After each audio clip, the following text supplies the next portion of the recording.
A very warm good evening to you. Our very special guest is president of the Barbados Film and Television Association, communications consultant. He's also a powerful performer, Mr. Jamal Slocombe. Jamal, welcome to this very special one-on-one.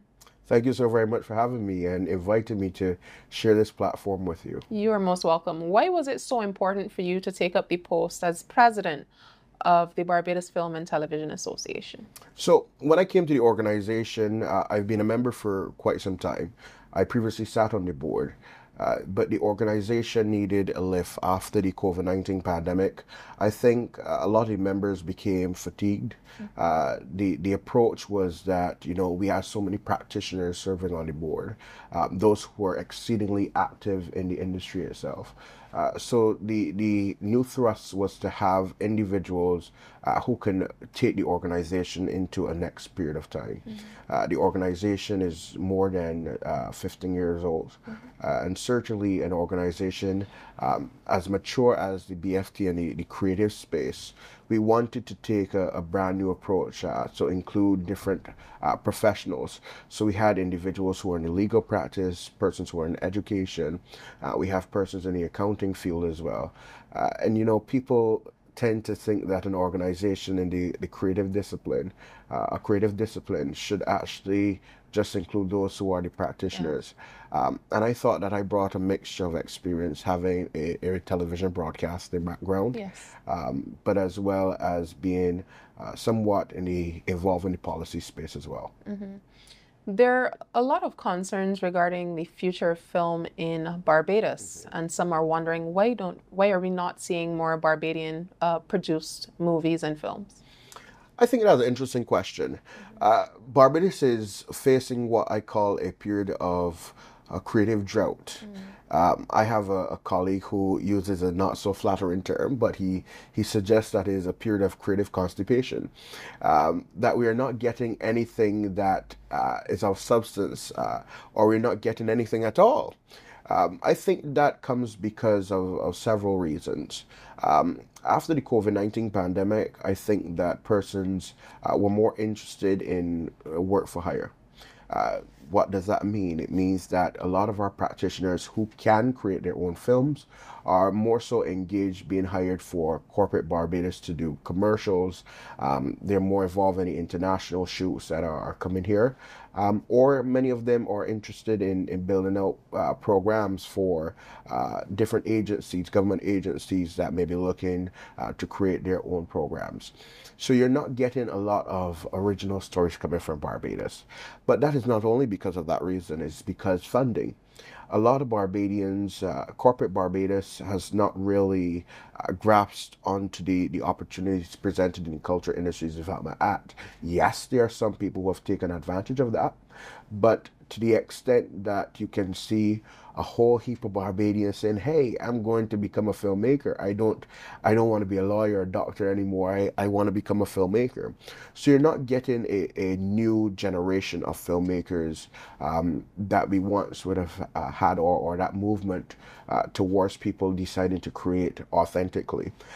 But there's also the idea that social media has changed things tremendously. You're now able to access access films now in a way that is quite different. And people are always looking to say, "Hey, I want to produce at this standard." So a perfectionist mindset may say, "I can't do a authentic, one of those original films like what we had before, like Bungalites, what we had Badness that came out just before the pandemic." People now want to do something more high-end, for lack of a better term. Do you see the rise in the use of social media? And well, there's a lot of doom scrolling by our youth, but do you think that has any impact on the creative constipation that we're seeing? I know you mentioned the issue of financial resources as well. Yeah, I think that part of it is the approach when it comes to social media and how people take short form content. But I don't believe it. I just came back from Toronto International Film Festival, and I could tell you it is alive and well. Film is alive and well around the world. People from all walks of life was at TIFF. With so much ideas, so many great projects that they're working on. Because TikTok and Instagram Reels and those short form content is there, you know, some may get offended to even use the term as content creators when it comes to filmmakers, because film in itself is an art. Anybody can decide, hey, I want to become a content creator, and it doesn't mean that they don't have a role to play in the entire creative sector, especially in that of the film and video and multimedia sector. But I think it comes down to understanding what is different tiers, but as well to recognize that film in itself is still alive and well. It's still alive and well. Internationally. And the Internationally. same could happen for Barbados, maybe with helpful policies as well. Yeah, so the government is looking to introduce what is going to be a film incentive. It will allow for international productions to come here, bring investment, and quite frankly, it will allow more elements of Barbados to be shown on the global screen. Now we have to look at how best we can have those incentives in a way that it also benefits the local practitioners. What do I mean by that? I mean that you have to look at how many, what is the ratio. So are you going to have a specific percentage of local cast being on a production? Are you going to have a certain percentage of local crew being on the production? So most people would also say that there are options for certain symbols or elements being involved in a film. So if you show a historic location, if you show the Barbados flag in your production. We had Succession that was here, the final episode. And you saw so much elements of Barbados. You saw Pine Hill Dairy was in there. There were so much elements of Barbados that made people feel good. And that is seeing Barbados on a global screen. There have been concerns regarding, product placement for the island is good, of local companies and spaces of interest in Barbados. Well, that is all well and good. There's still concerns that a lot of content creators from Barbados, we have so many TikTokers, so many persons on Instagram producing content, but are still facing the issue of monetization on YouTube as well. How is the Barbados Film and Television Association seeking to work and iron out such concerns? So yeah, you're speaking about the concept of geo-blocking. Certainly a major issue for Barbadians. We've been given assurance by the Minister of Economic Affairs and Investment that they're taking the bull by the horn of the issue. I also understand that there has been an intervention now by the Prime Minister. I have quite a dual role, not only as the president of the Film and Television Association, but I also sit as vice president of the Barbados Coalition of Service Industries. What has been quite unique for us is that the BCSI has been very involved in the push. There was a working group that was set up that took the recommendations to government, dissect the actual challenge, and my vice president, Cash Kamontley, sat on that working group. He's an attorney at law. He works in the corporate space, but he has an in-depth understanding of intellectual property, so IP. And he was able to look at some of the challenges that may present when we are looking to ask or make that trust towards getting geo-blocking something that is no longer with us. And you've also had the introduction of the Young Filmmakers Initiative set to be rolled out in 2026. Can you share with those watching us across Barbados for one-on-one what that is about and how soon we can see some traction on that? Well, the Young Filmmakers Initiative is my baby. To a great extent is an initiative that this administration or this cohort of the board brought forward, and we're pleased to be working with the National Cultural Foundation on it. The National Cultural Foundation has been exceedingly helpful, working with us to be able to get it off the ground, but as well as the Barbados Community College. So it is actually going to be having a soft launch in 2025. So you're going to have, in 2025, you're going to have the Young Filmmakers Summer Camp. And that is where we're going to start. Our thought is to look, how can we get the next generation of filmmakers off the ground? How can we get young people to understand, hey, I can have a career in film? Yeah. And the Young Filmmakers Initiative essentially is that opportunity, that impetus, that catalyst to be able to say, hey, we're going to get a whole bunch of young people now involved in film to be able to tell meaningful stories, to tell Barbadian stories, and to use the iPhones and the whole gadgets in a more meaningful way. We don't want to see so much content of children fighting in school or doing things that they really shouldn't be doing. We're talking about the whole concept of climate change and how it's impacting us in the Caribbean. How can we be able to get these younger people being able to articulate the challenges that Barbados face to explain some of the things that we need to do as a people. It's not only looking at that. Let's look at violence in the society today. How can we get our young people, explaining to their peers, how can we move away from all this violence? How can we do conflict resolution? How can we look at conflict resolution? These things can be told in film. Film is a very powerful medium, no different than music. And in fact, to my mind, film is the only concept, the only discipline that includes all the artistic disciplines. So it includes music, it includes art, it includes fashion. So, it includes dance in many instances, movement. So, that is what the Young Filmmakers Initiative is to do, to put all these things together and to be able to give young people opportunity to tell their stories. But I must add, one thing that we're also looking to do is to have a film club in every school in Barbados by the academic year 2026 to 2027. Amazing. We're going to start that next academic year, 2025, with 4 secondary schools and expand by there. So we're going to scale as we go along as well.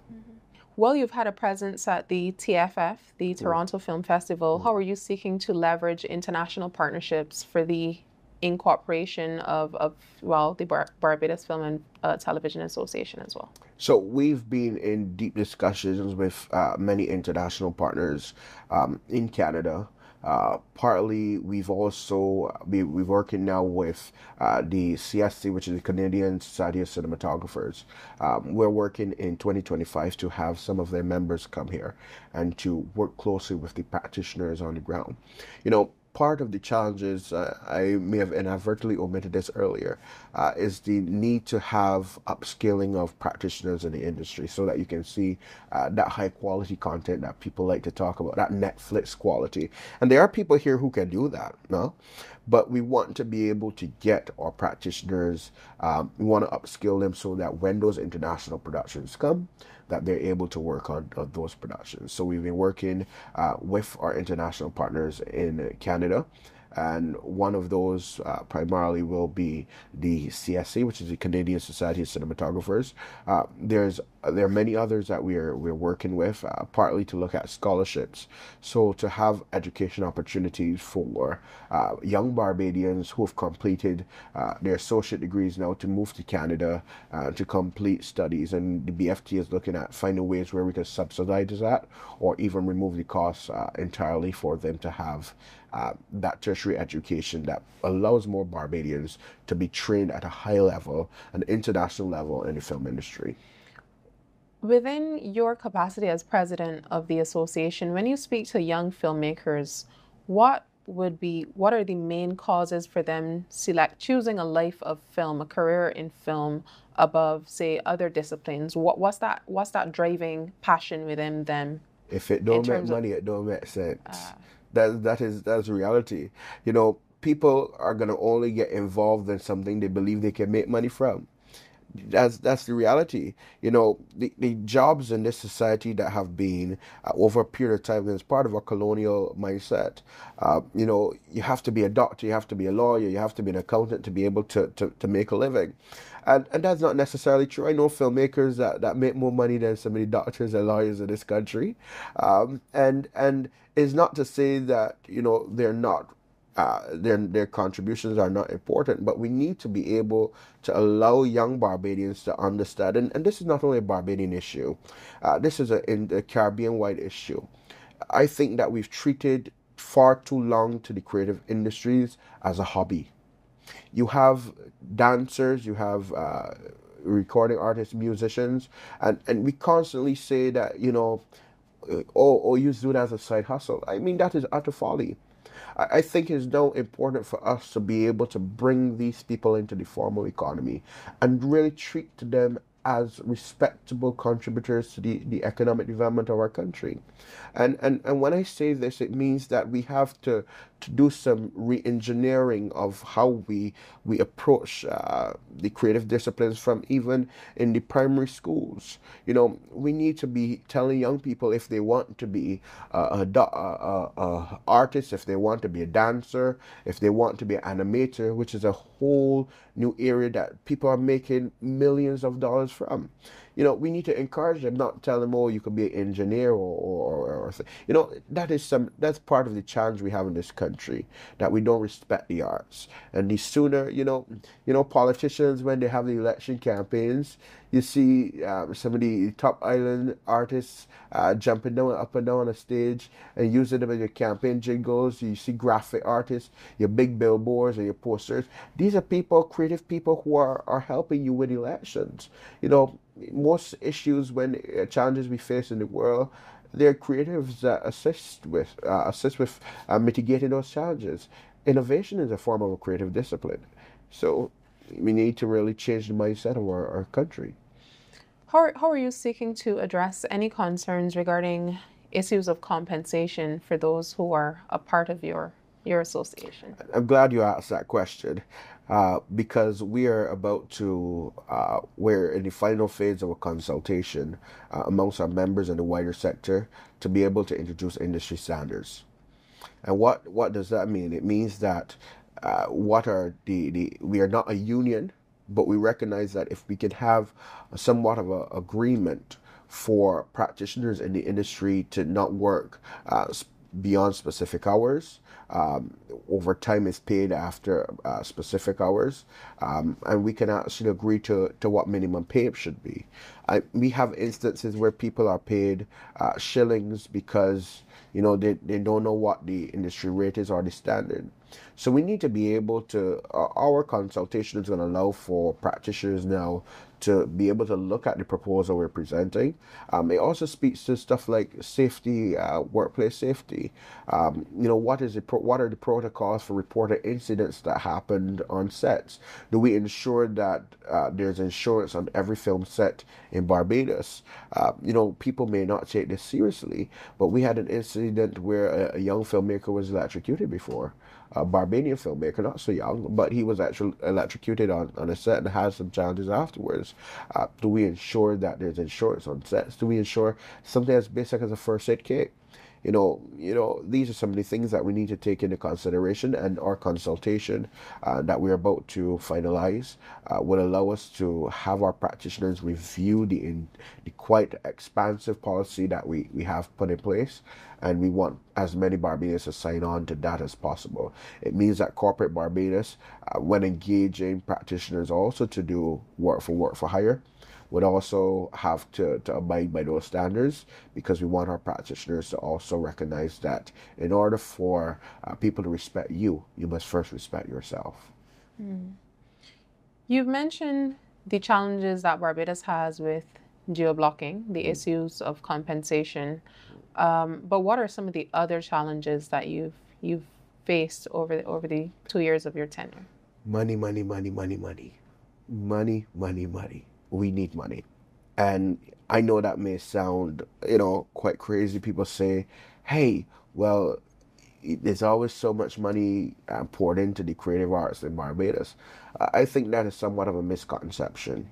I believe that there's a lot of investment during the crop over period, but we now need to look at opportunities beyond that and the other disciplines.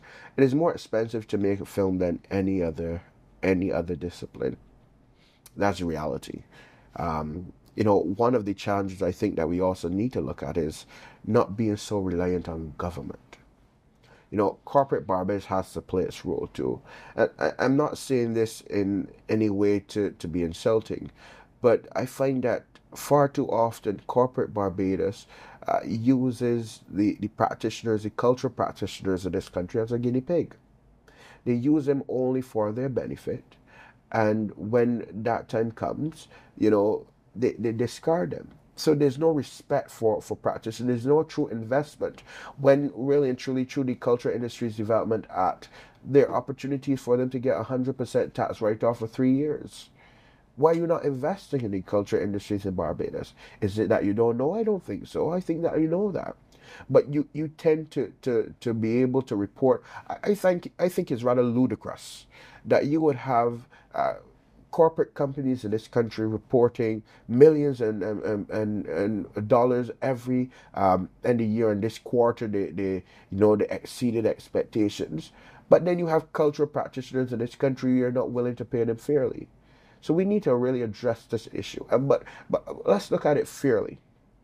If you look at the growth of the creative industries, you're helping the country nationally. Part of it is the need to look at where can we have investments. And investment speaks about return of investment as well too. There's opportunities for corporate Barbados to be able to gain benefits. Don't only look at concessions when you can, see outright how you can bring in all these wines and all these things that you want, furniture for your offices and stuff like that. Look at the Culture Industries Development Act and find ways in which you can be able to support the creative practitioners in this country. It's not only filmmakers. There's opportunities for other practitioners in other areas as well too. Right to the Culture Industries Development Act. Mm-hmm. And while it's important for corporate Barbados to play their role in the construction or the retransformation of the orange economy, how are you seeking to prioritize some of these challenges that you've just made mention of? Look, the interesting thing is, as I said earlier, I sit as the vice president of BCSI, and my hope over the next couple of months is to leverage that in an even greater way. We've had the Orange Economy consultation with BCSI, and that was quite beneficial. We now have to look at the next steps. What are those next steps? It means that we need to sensitize more within the corporate community about what plans that we have and what areas of investment that they can become involved in. We need to ensure that they understand what the benefits and the Culture Industries Development Act is. And this act has been around for quite some time. But we also need to look at being able to take a clear stance on some of the issues that are impacting cultural practitioners. As I said, it's not a government issue only.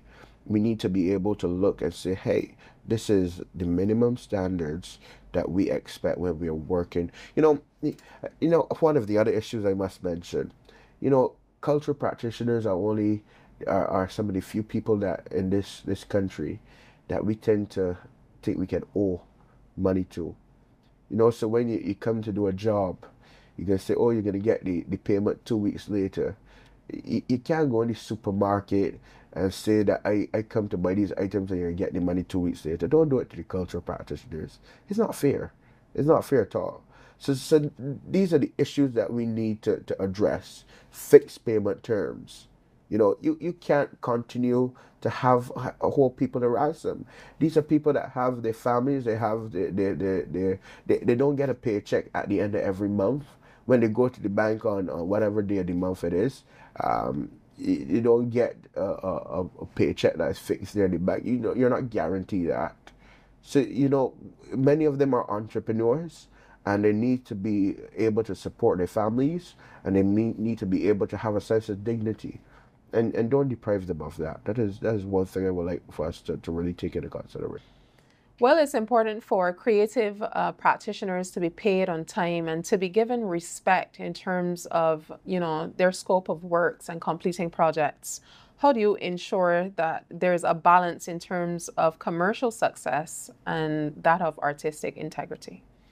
I think that is a very loaded question. Now, if you're looking at it in the context of looking at commercial success and our artistic, commercial viability and artistic success, you have to break down what are the avenues we'll be able to eventually take our practitioners in. It means that we have to look at distribution. Distribution is one of the major areas that I think that we're lacking. For instance, there's a great production here, Barbadian production called Camouflage. Jonathan Temple, Neil Hope, those guys worked on, to my mind, what is one of the greatest pieces of art that we've seen in a long time.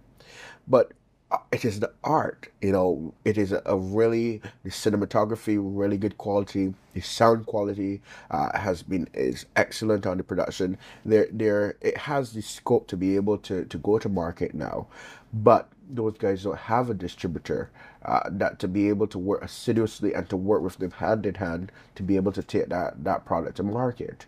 Now it now requires for us to have, and this is an issue that is quite widespread for the Caribbean.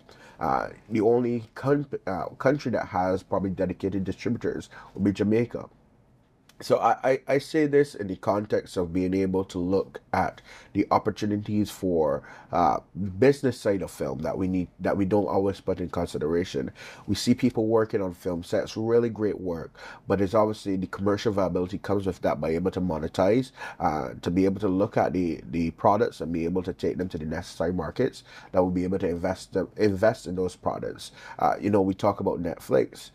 You know, the African continent now has a whole office dedicated, a Netflix office dedicated to Africa, the African continent, and they're working to be able to take those products to market. Why can't we have one for the Caribbean, or why can't we expand the reach of the existing market office to include the Caribbean?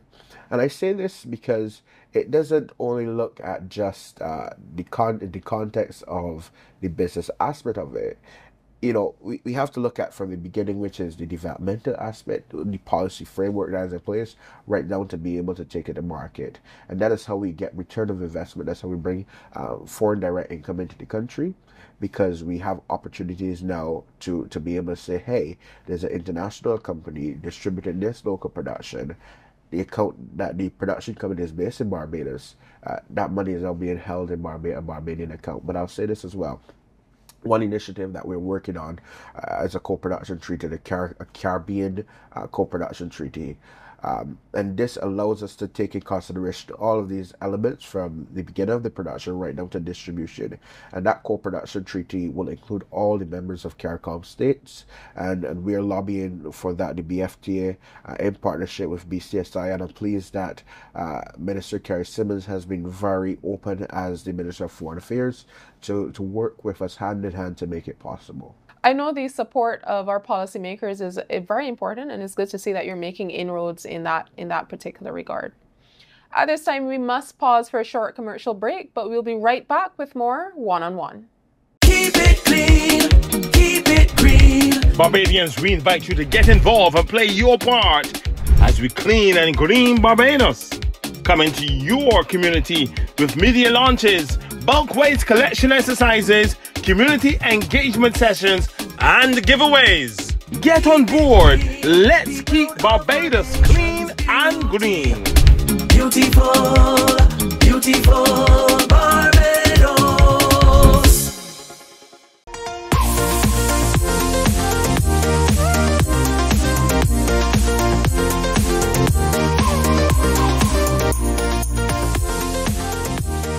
Welcome back to this very special one-on-one. Our very special guest is President of the Barbados Film and Television Association, Mr. Jamal Slocombe. Jamal, do you think we need to utilize film in telling the stories of reparations more? That's an interesting question. I think that we need to be able to find creative ways to lobby for reparatory justice. Part of that is being able to tell stories in a way that reflect the challenges that we face today, but also to tell the storied past of our country, not only just Barbados, but the entire Caribbean. But also, I think that there needs to be a sense of investment, partly from that of, you know, those international agencies to be able to help us to reclaim our destiny. And when I say this in the context of being able to tell our stories and to tell what is authentically Barbadian. For far too long, and even today, we're seeing this whole concept of globalization and how it is impacting us here in the Caribbean.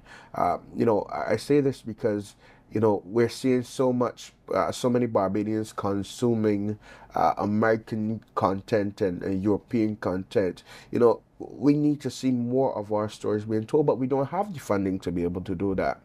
And this is part of the challenge that we've been faced, from the impact of colonialization. People don't want to admit it, but there are many issues that have been triggered and that we're still facing in this country today because of the impact of colonialization.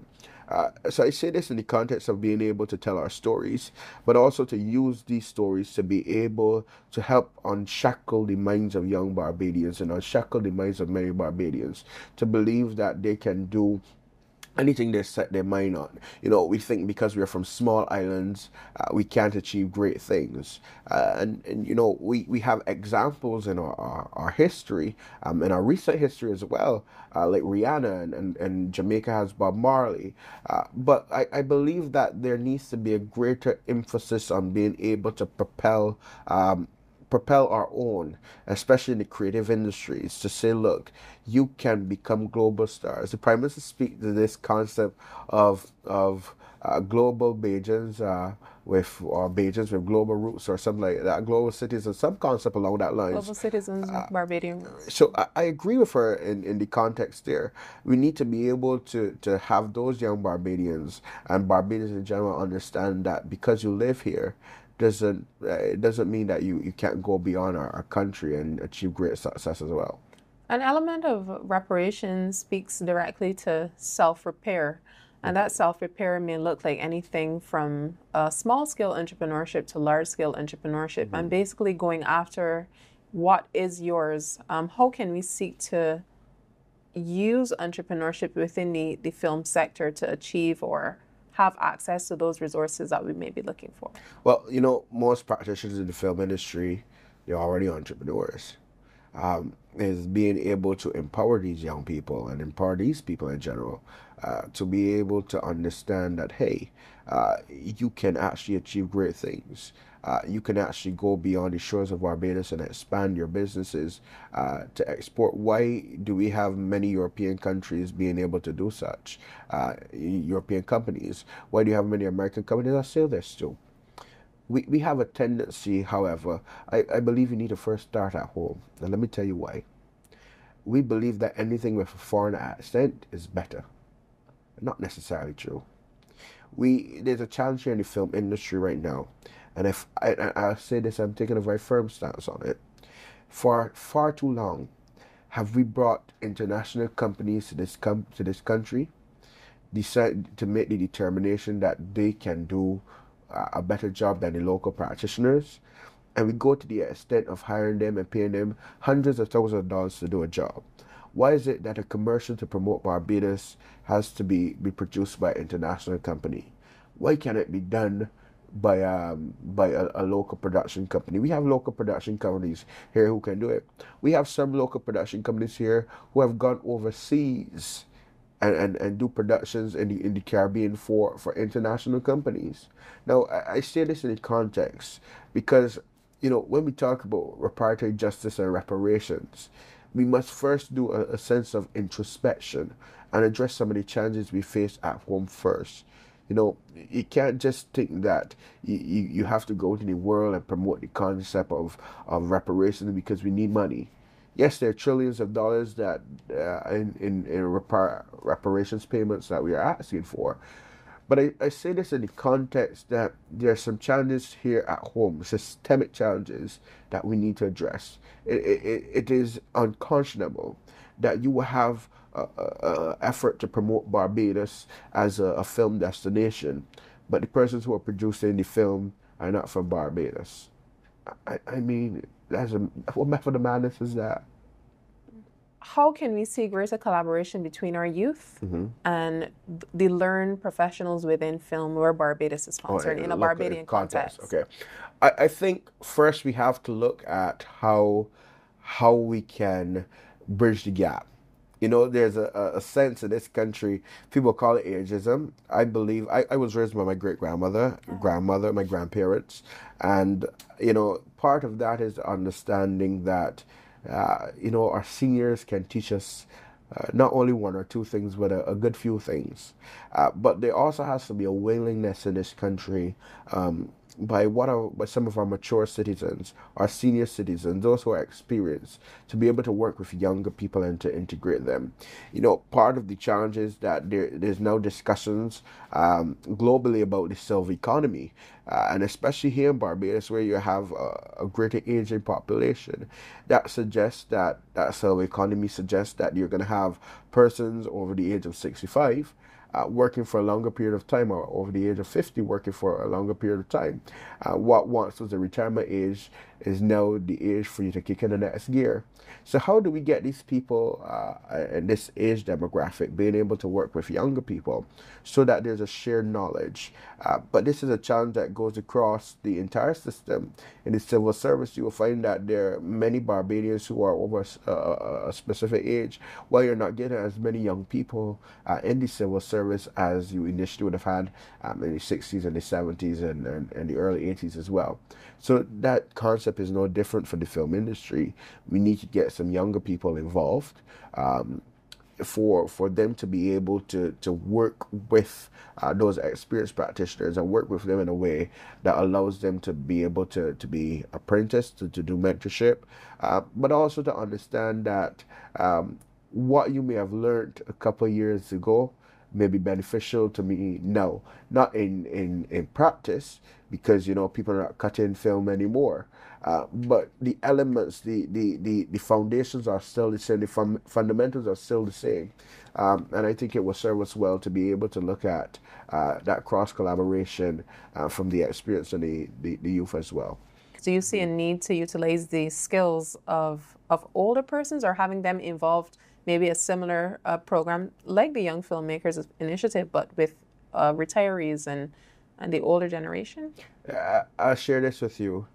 In Canada, when their film industry was now, lifting off the ground, they had a lot of retirees who decided, hey, I have retired, I'm now going to become a filmmaker.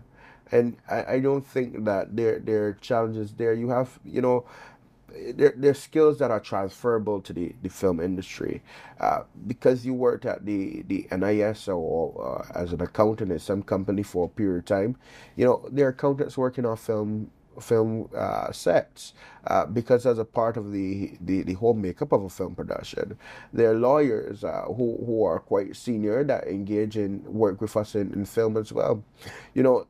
Caterers, because you are a retired chef or worked in a hotel, there are need for craft services on set for films as well. So film doesn't have an age, art doesn't have an age. I don't think that we need to look at it from the perspective of retirees or persons over the age of 65 or 60. Art is boundless, and I think we need to take that in consideration as well. We've been talking a lot about Nollywood and how African filmmakers took up space, made their presence felt on the international scene, some with limited resources. Can we not take a page out of their books by working, with limited resources as well, or trying to make it work similar to how Bongo Lights would have produced many movies on slim budgets? Can we not try to make that impact as well? I think that the African continent themselves, they are moving away from low budget productions. They still have a role to play in being able to train persons, but you recognize that they have also moved away from those quality productions because they recognize that streaming platforms are looking for compatible productions that can compete on a global scale. And let's not only look at Nollywood. Let's look at those films that are coming out to the Asian market. We are reading these films, watching these films, and you're reading the subtitles. Barbadians are watching them on the CBC for quite some time. That is another market that we can mirror or look at the examples there. The stories are the same. Sometimes you may look and say, well, hey, I watched a similar storyline as this in a film from Africa or from a film from America. These are the examples that we need to take into consideration. But I say this to go back to your original point. Do we need to go back to look at those low budget films? I believe they have a role to play, but I think that you have so many great practitioners in this country who are trained at an international standard, who may not want to relegate themselves to working on a low production, a low budget production. They now want to take it to the next level. And Barbadians are a proud people. They want to see something that can compete anywhere in the world. I think we need to look at being able to create a couple productions a year, whether one or two or three films a year, feature lengths, and be able to start from there to be able to push people to the next level. Put people in some clusters, put us into some small clusters, incubator programs that be able to say, hey, a couple of you guys are going to work together. You're going to be paid to do the production, but at the end of this, we're going to commission a script writer. When we're finished with this, we're going to look at taking this product to market, get distribution for it as well. I think that's one of the approaches we need to take. And Jamal, there's obviously a market for it. Barbadians who may be living in London or parts of Asia outside of the Caribbean who are willing to pay market price for some of these films as well. Yeah, it's not only just the Barbadians being able to go to the cinema and pay to watch it, but I'm speaking about companies that would be willing to invest in buying the rights to this film or buying the rights to this series and be able to shop it around there. There are opportunities out there for distribution on even different networks. There are networks that you turn on that people don't even know exist, but they're broadcasting to hundreds of thousands of people. That is something that we need to look at to be able to distribute to different networks and different platforms that people are not familiar with, but certainly there are revenue opportunities there. What steps are you also taking to encourage innovation and experimentation within local filmmaking as president of BFTA? I think that's an interesting question. Let me tell you why. I think we still need to get some of the fundamentals correct. Yes, there's a need for us to be innovative, but I think there is, first we must look at being able to get some of those stories off the ground. We're not telling Barbadian stories.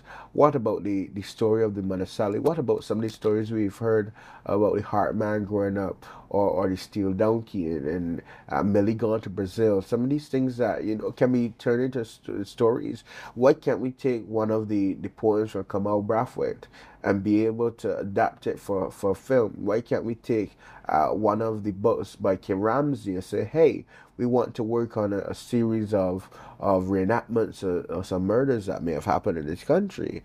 These are things that we can look at. I don't think there is a need for innovation. I think innovation, we are already innovative, we are creative. I think there's a need to get things going, and that is the challenge that we're facing. Do you see a need to give back to Barbados in terms of corporate social responsibility and the organization that you are leading? In the context of CSR, the Young Filmmakers is that initiative for us. Many of those practitioners who will be working with the students in the schools, those facilitators, they will be merely receiving honorariums. It's not a paid job. But I think wider corporate Barbados can become involved in CSR initiatives that includes film. Whether we're looking at being able to tell stories of women who had encounters with breast cancer, just as a mean to educate and to say, hey, I need to go and get a mammogram. Whether we are looking at the rise of case of prostate cancer in this country, using film as a mechanism to bring awareness to the challenges, or even Alzheimer's. This on the front of health, we have so many Barbadians now, having challenges with dementia and Alzheimer's disease. But it doesn't only need to be health-related matters. It could be environmental impact matters. We could be looking at the same issues of reparations. How can corporate Barbados become involved to help, look at some of these social challenges and use film as a mechanism to be able to create stories that are exciting, that are interesting, but also informative. It would also be interesting to hear you speak on the topic of mentorship and how mentorship can help to be transformative in directing the life of our young people as well. Yeah, certainly.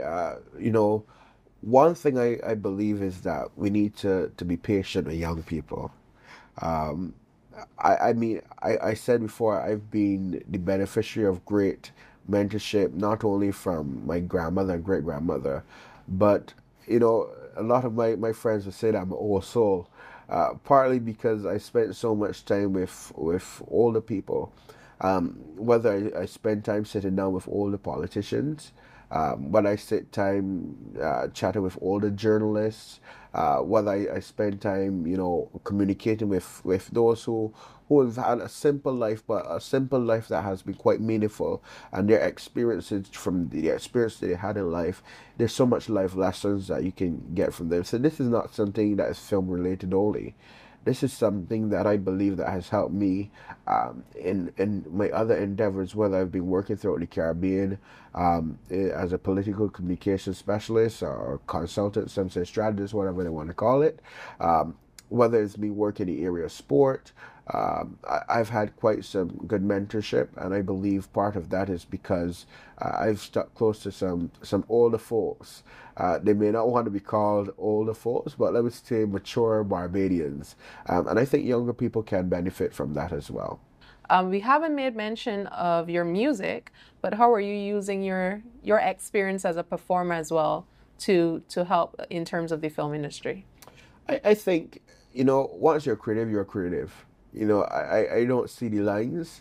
I don't say, oh, one morning I'm into my music, or one music I'm into morning into film. I'm still a practicing consultant, and I always say that what I do in my consulting life is my purpose. But I find that anything in the creative discipline is my passion, and it is something that I try not to lose sight of. I think there needs to be a balance of the two. So certainly, I always enjoy getting on a stage and perform. Earlier this year, thanks to the National Cultural Foundation again, I was able to take my band, some of Barbados' best musicians, to St. Lucia Jazz and Arts Festival, and for a second they were like, "Who's these Bajan people?" But at the end of the performance, I thought they were starstruck. Even the journalists from across the Caribbean were just rushing to us to interview us. Journalists from Martinique, journalists from Dominica, journalists from Guadeloupe, those French-speaking countries. But we had persons there from Europe and other places around the world just coming to interview us, because they were like, wow, we've never heard of this band before. Where can we get your music? Where can we hear more of you? We said, come to Barbados.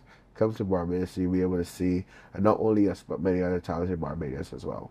Mm-hmm. Oh, a wonderful experience, I'm sure. And I remember seeing a lot of the posts on social media regarding your performance at the St. Lucia Jazz Festival, and so many high commendations for representing the island. Yeah, certainly it was. It was an interesting experience. We had about 50 of Barbados' best musicians combined in this band that I launched last year. You've made mention of the band? Yeah, Name. so 1816 Rebel, named after the 1816 Buster Rebellion in this country, the uprising. And we thought it was a trendy name that emerged out of being able to speak to something that's authentically Barbadian, but also the type of music that we play. We play Caribbean soul music, and what is Caribbean soul? It crosses all genres, from reggae to jazz-oriented calypso music, whether it's funk, but you hear those nuances of Barbadian or the Caribbean in it. And the band was led by Andre Clark, who's the musical director. But we have some amazing guys in there, like Jomo Slusher, Kevin Lynch, Zukili Innes, and the band Julius Weeks, Andrew Yearwood. The vocalists, we had Kashida Daughter, Rochelle Griffith, Lynette Lynch. I can't call the whole band Arisa Lynch as well. But the reality is, they're the best Barbadians that you could come of this generation with us. And Ziggy is not as young as he used to. Ziggy Walker used to be, but Ziggy works with us as well. Ziggy, both him and Andre have created somewhat of that more mentorship with the guys to be able to help work on the intricate details that you hear in the music, and be able to help us, the younger musicians that are in the band, to be able to take it to the next level. Can we expect some new music from you? You can expect some new music coming very soon. I've been working with Chris Solomon in studio. I've known Chris over 10 years now when I first started in Junior Monarch competition. And I've been working with Chris to say, hey, I think it's time to give the people some original music they've been asking for quite some time. Yes, during the crop over season, I do release music. But I think people, when they get to hear me perform other music other than calypso or soca, they're like, "Oh wow, I didn't know you could sing that way." And I think it's time that they can be able to turn on their radio stations and to hear me and the unit play music that reminds them of the good music you used to hear in Barbados. You know, from people like my musical mother, Carolyn Leacock, and Mike Grosner, even the days of Jackie Opal and those guys. I think we need to get back to some good old Bajan quality soul music in this country. And by soul music, you're speaking to Spooge particularly and making mention of Jackie and Carolyn? There will be some elements of Spooge that you hear, but I don't want to release too much out of the bag. There's a lot of the valise that we have there waiting, and I'm sure that it will definitely please it. But you're guaranteed. I have been very big on preserving, promoting the legacy of Jackie Opal, even protecting. You know, his music has gone back to public domain, and if we could find ways in which to ensure that it doesn't go to the cycle, I think that's important for us to be able to do. And it's in terms of immortalizing the life of Jackie Opal and greats like Caroline Leacock as well. I'm sure you can use film in terms of that immortality or passing on those stories. The interesting thing is I did in 2020, I did a television production TV special.